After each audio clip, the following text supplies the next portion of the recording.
Hello everyone and welcome to today's video. Today we have a very interesting story out of the state of Texas, one that we really don't see too often, which is that former MLB player Mark Teixeira, who may remember is a player for a long time for the New York Yankees, including on their World Series run, has officially announced that he is running for Congress in the state of Texas.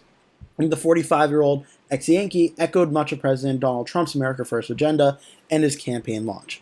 The article from NBC News goes over this more in depth, who says that the former Major League Baseball All-Star Mark Teixeira, who played for the New York Yankees the last time they won a World Series in 2009, announced last Thursday that he'd be running for a House seat in Texas and is echoing much of Donald Trump's agenda in his campaign launch. He said, quote, "As a proud Texan and lifelong conservative who loves our country, I'm ready to fight for the principles that makes Texas strong and America exceptional," Teixeira said in a statement announcing his bid for Texas's 21st district. He added, "It takes teamwork to win, and I'm ready to help defend President Trump's America First agenda, Texas families, and individual liberty." Teixeira, who is 45 years old, is running for the seat held by Representative Chip Roy, a Republican from Texas, who recently announced plans to run for Texas Attorney General. The 21st Congressional District covers the area just north of the city of San Antonio.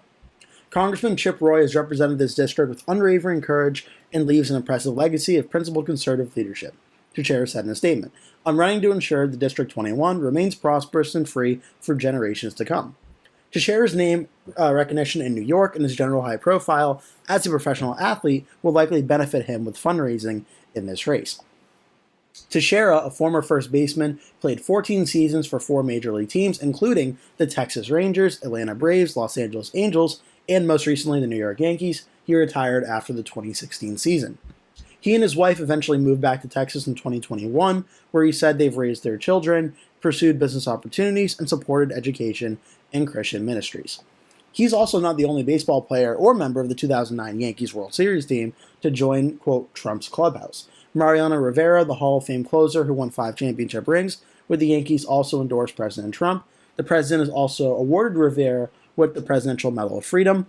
Johnny Damon, another former All-Star who played for the 2009 Yankees World Series team, is also a supporter of President Trump. In 2020, Trump nominated both Rivera and Damon to join the President's Council on Sports Fitness and Nutrition. The seat Teixeira is running for is considered to be very safe for the Republicans. Roy easily won re-election last year by 26% of the vote. Republicans face a tough road ahead, though, in next year's midterm elections. They try to hold on to their slim majority in the House. Democrats are only 3 seats short of taking control.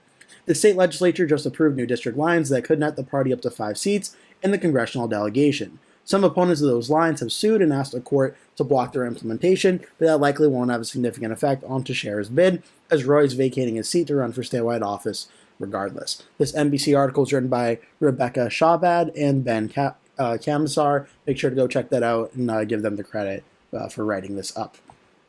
So this is really interesting.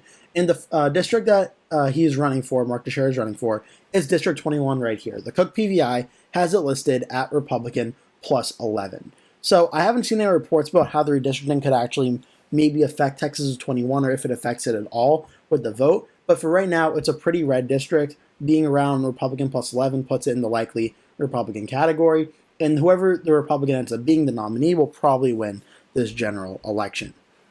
So in this district, which extends from North San Antonio to Central and South Austin, taking in parts of the rural Texas Hill country, the incumbent, as the article mentioned, is Chip Roy. He is not running again. Mark Teixeira is now the first Republican officially declared in this race. Another Republican, Daniel Betts, a nominee for Travis County District Attorney in 2024, has filed paperwork to run. Kyle St. Clair and Mark White have both publicly expressed interest. St. Clair, a vice chair of the Bexar County Republican Party and candidate for the 28th District in 2024, nominee for the 20th District in 2022. Mark White, a San Antonio City Councilor from the 10th District from 2023 on, and candidate for Texas's 121st House Representative District in 2018. We already know that Aaron Wright and Chip Roy have both ruled out running for this race, as both of them are currently running for Attorney General of Texas. So that'll be very interesting to see how that plays out. As for the Republicans in this race, I'm not too familiar with Sinclair or Mark White, but Mark Teixeira, possible. He could get an endorsement from President Trump, especially being on that Yankees winning team. President Trump obviously is a big baseball fan, and being from New York, he's a big Yankees fan, I'm sure. So Trump may endorse Teixeira in this Republican primary. If he does, I think Teixeira has a very strong chance of winning it. Without Trump endorsing Teixeira in this primary, I think he still has a very strong chance at winning it. Him also playing for the Rangers, I think, would also give him a little bit of an added boost. But I'm sure Mark Teixeira starts out with a lot of name recognition, and that will likely help his chances at winning this Republican primary.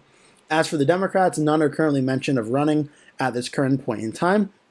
If that does change, if any Democrats run, I'll probably do a video updating that. But for now, this race is listed as solid Republican. For the Cook Political Report and Inside Elections, it's expected to say very red.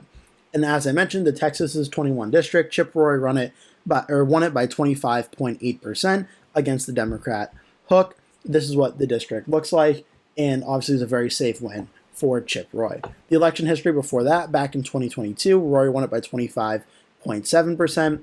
2020, before it was redrawn into what it is now, the prior district that took this area, Roy won it by 6.6%. But again, we're not going to see it likely be any close to that margin, as this district has got redistricted and is a lot more red now. And also, just worth mentioning, Texas is redrawing its House map as well. We've been covering this in several videos on the channel now, and that's playing into a very competitive election in 2026 for the House map, as the midterm election year suggests that the Democrats should be in for a very good night. Republicans are trying to redraw several states' House maps to try and minimize the damage as much as possible and flip as many Democratic seats red as they can. So it's very interesting to see how this is all playing out, and we're having to wait and see. That's happening in Texas, maybe in California, Florida, Missouri, Indiana, Ohio, Maryland perhaps. It's really happening everywhere, so I have to wait and see how that all goes. I hope you enjoyed this video. Make sure to like and subscribe if you did. Leave a comment below, tell me your thoughts, and I hope to see you in a future video.